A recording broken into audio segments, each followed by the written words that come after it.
अस्सलामु अलैकुम वरहमतुल्लाहि वबरकातुहू। उम्मीद है कि आप सब बखैर होंगे।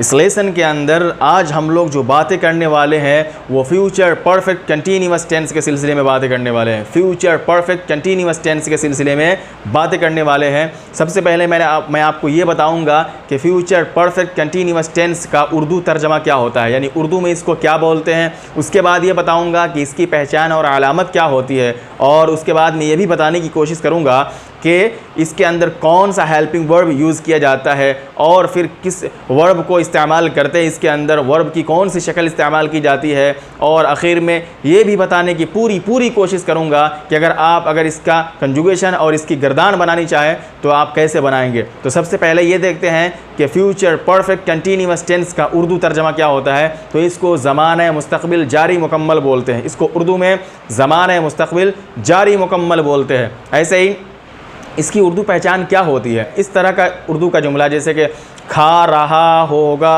जाता रहा होगा, पीता रहा होगा, पी रहा होगा, आता रहा होगा, आ रहा होगा, इस तरीक़े का अगर जुमला उर्दू का इस्तेमाल किया जा रहा हो तो उसको इंग्लिश में फ्यूचर परफेक्ट कंटिन्यूअस टेंस में ट्रांसफ़र करते हैं, यानी ट्रांसलेट करते हैं। इसके अंदर जो हेल्पिंग वर्ब का इस्तेमाल होता है वो शैल हैव बीन या विल हैव बीन का इस्तेमाल होता है। शैल हैव बीन या विल हैव बीन का इस्तेमाल होता है।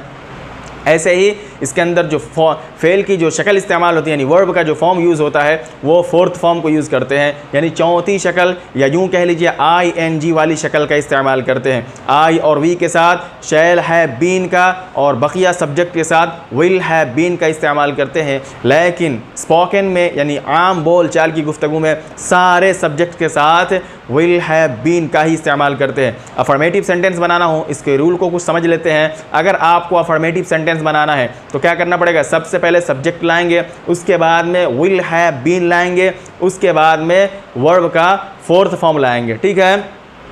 उसके बाद में वही जो है सिंस या क्या करेंगे, फोर का इस्तेमाल करेंगे। अगर वो पॉइंट ऑफ टाइम होगा तो उसके लिए क्या करेंगे, सिंस का इस्तेमाल करेंगे, और अगर पीरियड ऑफ टाइम होगा तो उसके लिए फोर का इस्तेमाल करेंगे। इसके सिलसिले में मैं यहाँ तफसीली गुफ्तगू नहीं करूँगा, क्योंकि इससे पहले मैं पास्ट परफेक्ट कंटिन्यूअस टेंस, इसी तरीके से प्रेजेंट परफेक्ट कंटिन्यूअस टेंस में बिल्कुल तफसीली गुफ्तगू मैंने इसके बारे में किया है। आप वहाँ जा कर के देख सकते हैं कि किसके साथ किन किन चीज़ों के साथ या किन किन नामों के साथ हम जो है क्या कर सकते हैं, सिंस का इस्तेमाल कर सकते हैं, और ऐसे ही किन के साथ हम फोर का इस्तेमाल करते हैं। तो मैंने इशारा कर दिया है, अगर आप इसके बारे में तफसीली गुफ्तगू देखना चाहते हैं तो आप जा कर के वहाँ देख सकते हैं।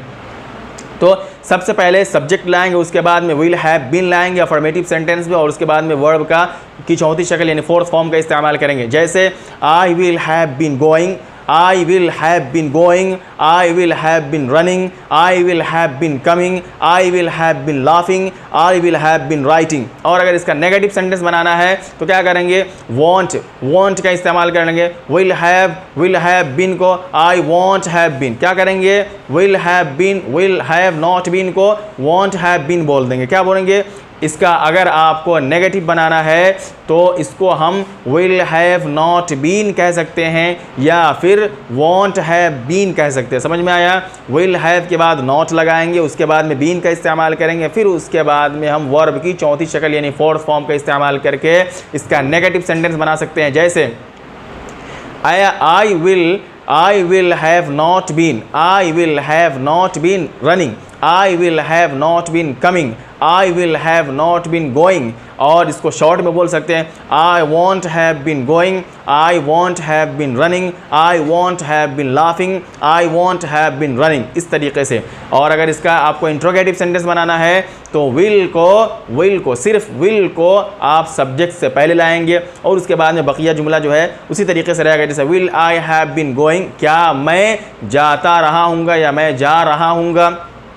Will I have been playing, will I have been running, will I have been writing, will I have been reading, will I have been studying। इस तरीके से आप बना सकते हैं। और यही फार्मूला और यही रूल जो है वो आप दूसरे सब्जेक्ट के साथ भी अप्लाई कर सकते हैं। ही के साथ, शी के साथ, इट के साथ, अली के साथ, इसी तरीके से जो भी सब्जेक्ट आए सबों के साथ यही रूल अप्लाई करके आप दूसरे सेंटेंसेस वगैरह बना सकते हैं। चलिए आखिर में मैं इसकी कुछ कंजुगेशन करके बता देता हूँ, ताकि अगर आप कंजुगेशन पढ़ना चाहे, लिखना चाहे, याद करना चाहे तो आपके लिए आसानी हो।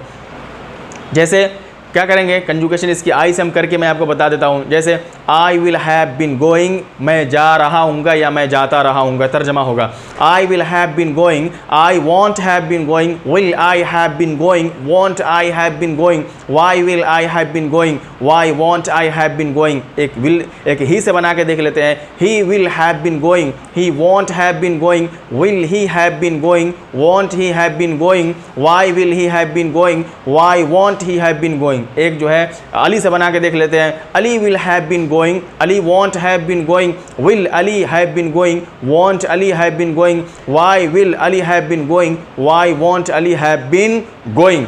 तो ये रहा फ्यूचर परफेक्ट कंटिन्यूअस टेंस जो मैंने अभी आपको समझाया, और उम्मीद है कि आपको मेरी बात अच्छी तरह से समझ में आ गई होंगी। अगर अभी भी आपको मेरी बात समझ में नहीं आई है तो मैं आपसे दोबारा दरख्वास्त करता हूँ, रिक्वेस्ट करता हूँ कि आप फिर से मेरी वीडियो को शुरू करें और पूरी वीडियो को देखने के बाद इस सबक को और इस लेसन को समझने की पूरी कोशिश करें। आखिर में मैं आपसे ये दरख्वास्त करता हूँ कि अगर आप इसके आगे वाले सबक को और पिछले सबक को हासिल करना चाहते हैं तो अभी तक आपने मेरे चैनल को सब्सक्राइब नहीं किया है तो आप मेरे चैनल को सब्सक्राइब कर लें, ताकि पिछले असबाक और आगे आने वाले असबाक आसानी के साथ आप तक पहुंच सके।